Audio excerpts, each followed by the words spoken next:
In a comeback season for Hollywood, A Summer Without Bombs. This image released by Disney Pixar shows a scene from Incredibles 2, Disney, Pixar via AP, New York, AP. Have you noticed something oddly tranquil about this summer movie season? For the first time in recent memory, there hasn't been one major bomb. Usually by now, there would be blockbuster-sized craters left on the charred summer movie battlefield, the inevitable toll of Hollywood's most high-stakes season. This year, summer movie bomb watching, long one of the most dependable spectator sports of the season, has gone entirely without the sight of a Lone Ranger-sized mushroom cloud. After the cataclysmic The Sky is Falling summer of 2017, when overall grosses slid 14.6% from the year before, Hollywood has rebounded. Ticket sales in North America this summer are up 11.3%, according to Comscore.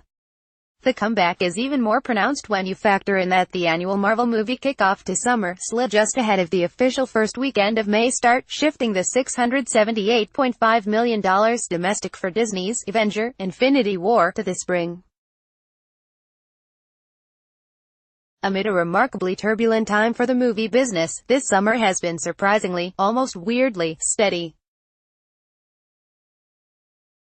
The studios did what they were supposed to, said Kyle Davies, domestic distribution chief for Paramount Pictures.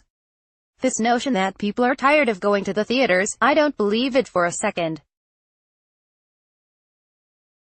I think people are ready every weekend, give me a reason to come. Paramount didn't have a lot of releases over the summer, but coming off the spring success of A Quiet Place, Davies said, things have turned around. Mission: Impossible – Fallout, the sixth installment in the Tom Cruise franchise, is approaching $500 million worldwide, and the Diane Keaton-Jane Fonda starring Book Club has, with $68.6 million, fared better than most comedies this year. But even Tom Cruise, despite all his powers, can do only so much to tip the overall box office. So what's behind the bounce back? MoviePass, the flailing subscription service, has claimed responsibility. Subscription movie-going has surely had an additive effect, bringing more regular visitors to theaters.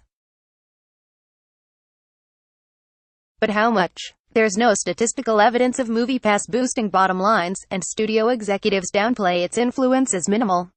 Mission: Impossible, for one, wasn't initially available on MoviePass. MoviePass, which this week reduced its plan to 3 movies a month, says it accounts for 6% of all domestic tickets.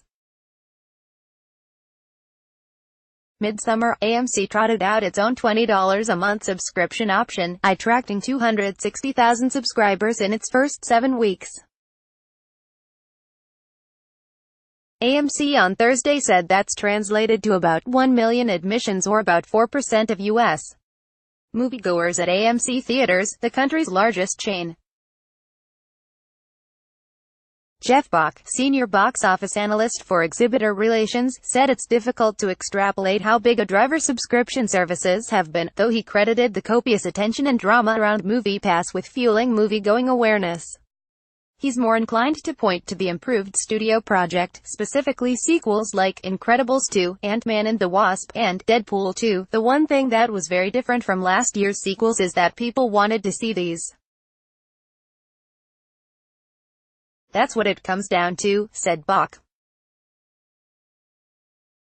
You can say Hollywood's running on good credit, and that's probably one of the reasons people are coming out weekend after weekend. The difference in Pixar releases alone accounts for a yawning $440 million gap. Last summer, the little-loved Cars 3 grossed $152.9 million domestically. This year, Incredibles 2, the summer's biggest smash, has earned $590.3 million in North America.